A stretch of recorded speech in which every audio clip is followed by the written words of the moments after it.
কলিজা ভুনা কার কার পছন্দ? অনেকেরই পছন্দ, আবার অনেকের কিন্তু একেবারেই অপছন্দ। যাই হোক, আমার কিন্তু পছন্দ। আসসালামু আলাইকুম ভিউয়ার্স, কেমন আছেন সবাই? আজ একজন অনলাইনে আপু বলেছিল যে কলিজা ছবি দিয়ে বলেছে যে কলিজা কিভাবে রান্না করব আপনারা একটু জানিয়ে যান। তো দেখেন, আজকেই আমার একটা ভিডিও রেডি হয়ে গেল। তো উনি ওই আপু যদি দেখতে চান তাহলে দেখে নিতে পারেন। তো আমি প্রথমে কলিজাগুলো গরম পানিতে একটু হালকা সিদ্ধ করে নিব। কালো একটা পানি বের হবে, সেই পানিটা ফুটিয়ে ফেলে দিব। তো এই যে হয়ে গেছে ফুটানো। খুব বেশি সময় কিন্তু ফুটানো যাবে না, কিছুক্ষণ ফুটিয়ে ফেলে দিতে হবে পানিটা। তো এই যে পানিটা ফেলে দিয়েছি, এখন এগুলো ঠান্ডা পানি দিয়ে ভালো করে ধুইতে হবে। তো ধুয়ে নিয়েছি আমি কলিজাগুলো। এখন এগুলোতে মশলা মিশিয়ে দিচ্ছি। আমি এখানে ধনে গুঁড়ো, হলুদের গুঁড়ো, মরিচ গুঁড়ো আর সাথে গরুর মাংসের মশলা, এগুলো প্যাকেট গরুর মাংসের মশলা প্যাকেট কিনে নিয়ে এসেছি, সেটা অ্যাড করে দিচ্ছি। অর্ধেকটা দিয়ে দিয়েছি, কেননা কলিজা এখানে খুব বেশি না, তো সম্পূর্ণ প্যাকেটটা দেইনি। তো আর সাথে আমার কাছে 25 রকমের মশলার গুঁড়া থাকে, সেটা আমি 1 চা চামচ দিয়ে দিয়েছি। তো সব একসাথে মিশিয়ে এখন আমি এটাকে ভালো করে কষিয়ে নিব। তো কড়াইতে আমি প্রথমে তেল গরম করে নিয়েছি, সেখানে আমি কলিজাগুলো, মশলা মাখানোগুলো ঢেলে দিলাম।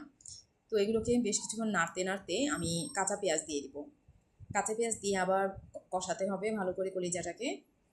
এভাবেই কষাতে কষাতে তেল, আরও কিছু মশলা যদি দিতে চান আপনারা দিতে পারেন। তা আমি আর কোনো মশলা অ্যাড করিনি। তো তেল দিয়ে আমি আর এই কাঁচা পেঁয়াজ দিয়েই আর এর আগে যে মশলাগুলো দেওয়া হয়েছে কলিজার মধ্যে, সেগুলো একসাথে সব ভালো করে মিক্স করে কষিয়ে নেব।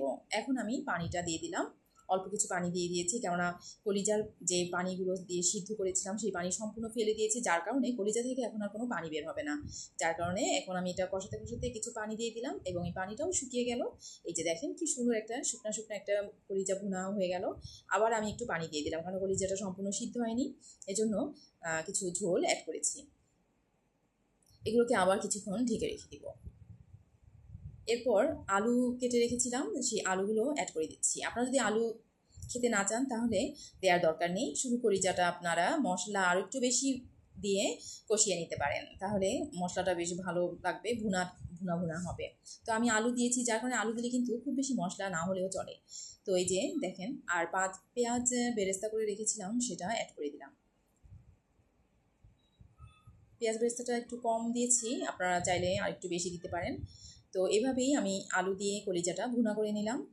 খুবই মজা হয়েছিল। আপনাদের যদি ভালো লেগে থাকে এভাবে খেয়ে দেখতে পারেন, রান্না করে দেখতে পারেন। আর ওই আপুকেও বলছি, যিনি আজকে রেসিপি চেয়েছিলেন, তো রেসিপিটা দিয়ে দিলাম। কেমন লেগেছে কমেন্টে জানাবেন সবাই। আল্লাহ হাফেজ আজকের মতো।